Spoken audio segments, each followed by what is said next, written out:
స్థానిక సంస్థల ఎన్నికల్లో బీఆర్ఎస్ జెండా రెపరెపలాడుతుందని అన్నారు మాజీ ఎమ్మెల్యే మెచ్చ నాగేశ్వరరావు. హామీల అమలులో కాంగ్రెస్ ప్రభుత్వం విఫలమైందని విమర్శించారు. కాంగ్రెస్ పాలనపై ప్రజలకు నమ్మకం పోయిందన్నారు. భద్రాద్రి కొత్తగూడెం జిల్లా గాండ్లగూడెంలో పలువురు బీజేపీ, కాంగ్రెస్ పార్టీలకు చెందిన 17 కుటుంబాలు బీఆర్ఎస్లోకి చేరారు. పార్టీలో చేరిన వారికి మాజీ ఎమ్మెల్యే మెచ్చ నాగేశ్వరరావు గులాబీ కండువాలు కప్పి ఆహ్వానించారు.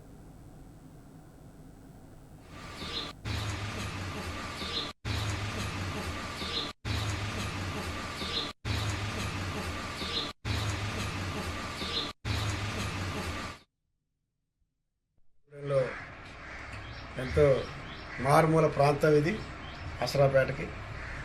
అయినా ఇక్కడ వాళ్ళు ఇదివరకు నేను ఎమ్మెల్యేగా ఉన్నప్పుడు ఇక్కడున్న ఏదైతే ఇచ్చాను. మళ్ళీ ఇప్పుడు మరి కాంగ్రెస్ ప్రభుత్వం చేసే మరి వాగ్దానాలు చూశారు మన కార్యకర్తలు ఏంటి అన్ని పార్టీ వాళ్ళు.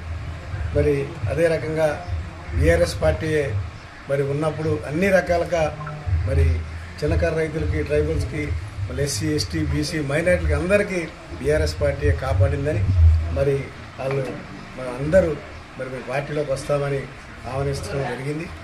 మేము ఈ పార్టీలోకి వస్తాం సార్ అని అంటే మరి ఇక్కడ ఎంపీపీ గారు, మోహన్ రెడ్డి గారు, మరి మన నవీన్ గారు, మన ఇక్కడ ఉన్న కార్యకర్తలు అందరూ మరి రావాలి సార్ అంటే రావడం జరిగింది. అదే రకంగా మహిళలు కూడా ఎంతో ఉత్సాహంగా పార్టీలో జరగడం జరిగింది. అదే రకంగా మీ కాలుగూడానికి ఎటువంటి ఇబ్బందులు లేకుండా మీరు ఎటువంటి పరిస్థితుల్లో కూడా మీరు ఎప్పుడు ఏ నిమిషంలో మీరు ఫోన్ చేసినా మీకు నేను అండగా ఉంటా అన్ని రకాలుగా.